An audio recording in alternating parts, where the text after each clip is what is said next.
Olá pessoal do canal, tudo bem? Vocês estão gostando dos vídeos? Então se você está gostando, curte, compartilha com alguém que possa ter interesse nesse conteúdo também e deixa aqui seu comentário, conta pra mim o que você tá achando. No vídeo de hoje eu vou falar sobre como que foi o parto do Miguel e como foi a nossa primeira semana na UTIM.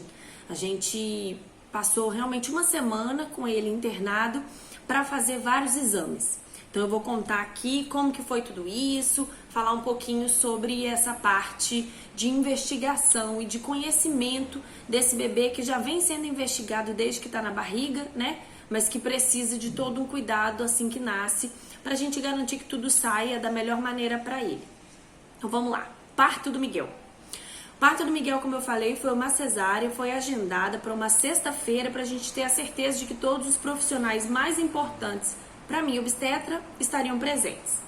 E foi um parto muito especial pra gente, embora não tenha sido inicialmente o que eu imaginei, porque eu sonhava, né, com um parto normal, enfim, era um desejo meu que eu não consegui realizar, mas ok.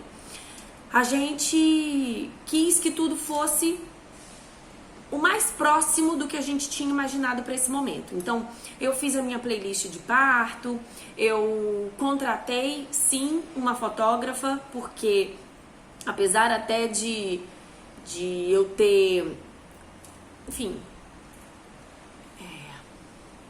pensado isso em conjunto com a família e ter, por vezes, ficado em dúvida sobre a necessidade ou não de ter uma pessoa ali para fotografar um momento que haveria uma pontinha de tensão, no fundo e no fim das contas eu resolvi querer o registro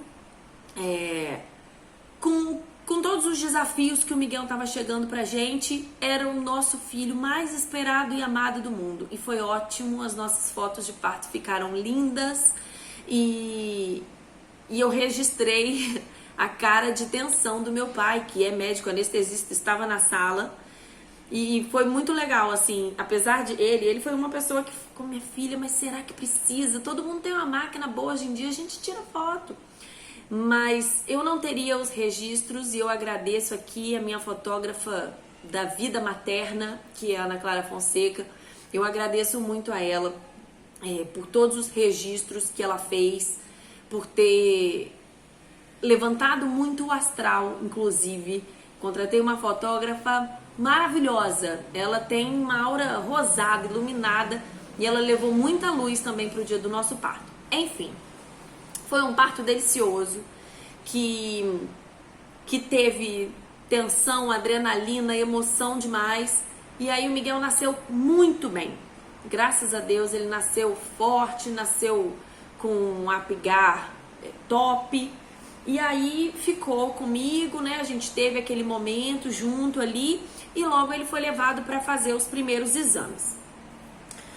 Eu, busquei informação para trazer e uma coisa muito importante de frisar é: nesse primeiro momento em que o Miguel foi para a UTIM, ele chegou na UTIM todo mundo já sabia que ele ia chegar, o que precisaria fazer. Então, assim, até um conselho que eu dou para quem tem um diagnóstico de malformação vascular intraútero, que já procure o hospital, que já, brife todo mundo, alerte, coloque em contato o hospital com o pessoal que vai tratar, que a gente, no caso, escolheu o AC Camargo, e eu fortemente recomendo também. Então, esse contato entre os hospitais fez com que na hora que o Miguel chegasse, todo mundo já sabia o que era para fazer, né?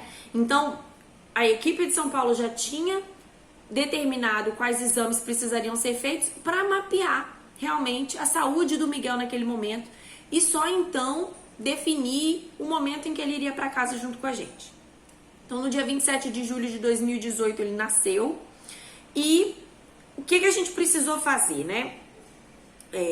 Crianças que têm essas anomalias vasculares, normalmente elas têm distúrbios de coagulação. Então, muitos exames no sangue, nos fatores de coagulação do Miguel foram necessários para que O hematologista pediátrico, no caso, que é a doutora Renata, da equipe do AC Camargo que acompanha o Miguel, ela precisava saber como estavam os fatores de coagulação dele, como estava esse equilíbrio, essa cascata de coagulação, para equilibrar a hipótese de um trombo, né, uma trombose ou de um sangramento. Como que tá isso? E aí a gente fez vários exames, como por exemplo o dímero D, o fibrinogênio, o tempo de tromboplastina parcial ativada, várias coisas que nós leigos não entendemos, né, exatamente o que são, como que eles funcionam no organismo do bebê, mas o hematologista pediátrico é quem precisa saber. E logo que a criança nasce, algumas alterações são esperadas já, né? O Miguel, por exemplo, que fez o dímero D, o dímero dele deu maior do que 15 mil, quando o valor de referência aparece aqui inferior a 500. Aí você, mãe, como eu, leiga no assunto, olha, tem quase um infarto, né? Que você fala, minha nossa, o menino que era para ter até 500 tá com 15 mil e agora? E agora nada. Espera o que o médico vai te dizer. Porque a gente tentar tirar conclusões baseado nos valores de referência, a gente acaba muitas vezes se angustiando desnecessariamente. É importante procurar uma equipe que saiba o que está fazendo, e é claro que é importante procurar entender, pedir para o médico ensinar, não entendeu? O senhor poderia me ensinar de novo? E é possível que tenha coisas que a gente realmente não entenda, mas como os nossos filhos não são filhos que se encontram a cada esquina, não são todos os médicos que já tiveram contato com esse tipo de anomalia, é importante que a gente saiba pelo menos o básico para orientar, inclusive, médicos que tenham contato com os nossos filhos futuramente, tá? Porque, eu vou contar mais pra frente, já aconteceu de eu chegar ao pronto-socorro com o Miguel e o médico olhar pra ele, fazer cara de meu Deus, e agora?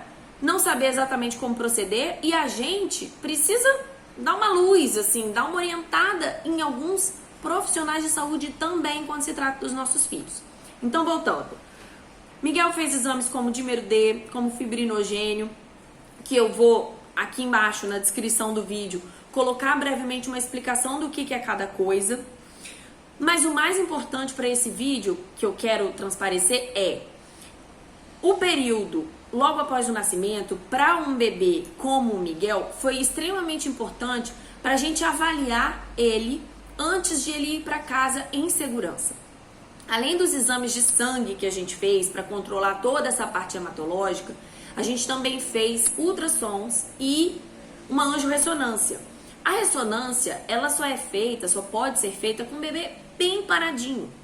E um bebê com meses, ele dificilmente fica tão imóvel quanto o exame precisa que ele fique. E aí, ou você seda esse bebê, ou então, logo que ele é bem pequitito, você já faz, por quê? Com um charutinho, né, com algumas técnicas ali de envolver o bebê e ele se sentir aconchegado, ele fica o tempo necessário para realizar o exame naquela mesma posição. E aí, por que é importante esse tipo de exame de imagem? Porque eles investigam a parte ali onde tem a lesão, né? O cisto, a bolinha, como a gente chama, a bolinha do Miguel. Então a gente fez, por exemplo, essas imagens aqui, tudo isso que é muito branco, era a parte linfática do Miguel acumulada embaixo do braço esquerdo. Com isso aqui na mão, o pessoal de São Paulo tinha uma ciência, né, saberia melhor com o que eles iriam tratar meses depois, quando a gente fosse a São Paulo.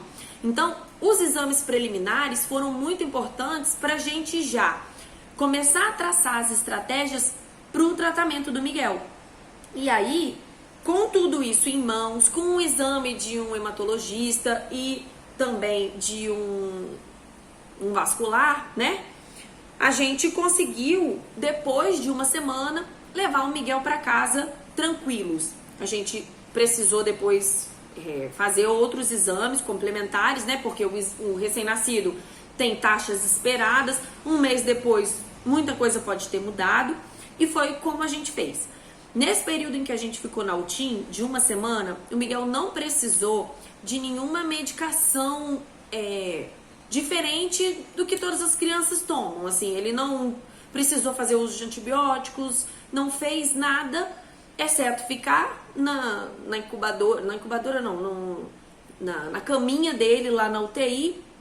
Ele chorava, eu ia amamentar, e isso inclusive foi um desafio pra mim, porque pra mim a amamentação sempre foi uma prioridade. Eu pensava, nem que o bico caia, que eu fixei o peito, eu quero amamentar. Então, estar na UTIM foi muito bacana porque eu tive assistência de profissionais que analisaram o bico, a pega do Miguel, me ensinaram a respeito, né, daquela massagem que a gente faz para liberar o leite e ele não precisa fazer aquela força que parece que tá arrancando o peito da gente. Então isso foi muito legal, elas me ensinaram, me orientaram e eu consegui uma amamentação mais tranquila. Porém, nos primeiros dias eu estava internada.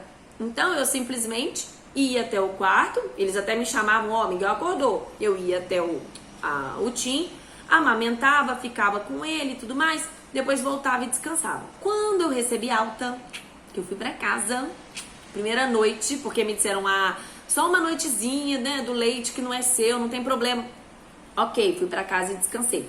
Mas aquilo não era o que eu queria. Então, no restante do tempo em que ele ficou na UTIM, eu fiquei com ele, dormindo lá dentro, numa cadeirinha de plástico, né, assim, até confortável, imitava uma cadeira do papai, mas eu fiquei naquela cadeira pra amamentar. E conheci outros pais, outras crianças, outras histórias. No período em que, como eu não estava mais internada, a gente ficava em uma salinha reservada aos pais de crianças na UTIM do lado externo, assim, fora da ala de quem está na internação. Eu pude conversar com muitas pessoas e essa troca de experiências foi muito bacana pra gente. É muito bom a gente ver que não só nós somos mães de um desafio, né? Existem muitas mães de muitos desafios por aí, cada uma tem o seu, cada uma tem a sua garra, e quando a gente se une, a gente multiplica a força. E até por isso eu tive o intuito de começar a gravar esses vídeos e trazer informação. Então, para nós, passar esse tempo na UTIM, teve até momentos engraçados. Só para contar rapidinho, tinha um casal de baianos que eles vieram ao Espírito Santo para ter a neném deles, e a bebezinha estava numa incubadora, nasceu prematura, e enquanto a gente estava internada, a gente não tinha contato com os pais, porque dentro da UTI você não pode ficar conversando, chegando perto, né, dos filhos dos outros para conversar. Mas o Miguel sempre chorou muito forte, né, não estava ali por nenhuma limitação a princípio para se alimentar sozinho, nem nada assim, então o menino berrava. Quando a gente saiu da internação e foi pra outra salinha e teve acesso pelo outro lado, foi engraçado, porque esse casal de baianos, o pai virou pra mim e falou bem assim, mas é você que é a mãe de Miguel, porque seu filho é a má influência dessa UTIM. Na hora que ele chora, ele acorda todo mundo, e é um choro em cascata. Ele acorda a Alice, que era a filha dele, acorda Safira, acorda não sei quem, não sei quem, não sei quem, não sei quem. Tá maluco? Esse menino chora demais e não sei o que. E aí a gente brincou e ele quis saber por que o Miguel tava lá, se o Miguel aparentemente era tão forte, ele que ainda não tinha visto, né, a malformação do Miguel. Enfim, a gente trocar gera um acolhimento gostoso, a gente começa a perceber que o diferente é mais comum do que a gente imagina. E é isso. Se você gostou desse vídeo, eu vou colocar aqui embaixo toda a descrição, né, inclusive o laudo, porque a gente recebeu um sumário de internação na hora que o Miguel saiu. E aí eu vou colocar aqui embaixo o parecer do hematologista, do vascular, o que eles descreveram a respeito do Miguel. E se tiver qualquer dúvida, se quiser fazer contato, conversa comigo, porque, como a doutora Heloísa diz, a gente acaba virando mais especialista no que o nosso filho tem do que muitos médicos por aí. Então vem ser especialista comigo, se tiver qualquer dúvida, comenta, compartilha. Enfim, vamos fazer essa informação circular pelo bem dos nossos pequenos desafios que fazem das nossas vidas tão mais especiais do que elas já eram. Tá bem? Um abraço, tchau, tchau, até o próximo vídeo.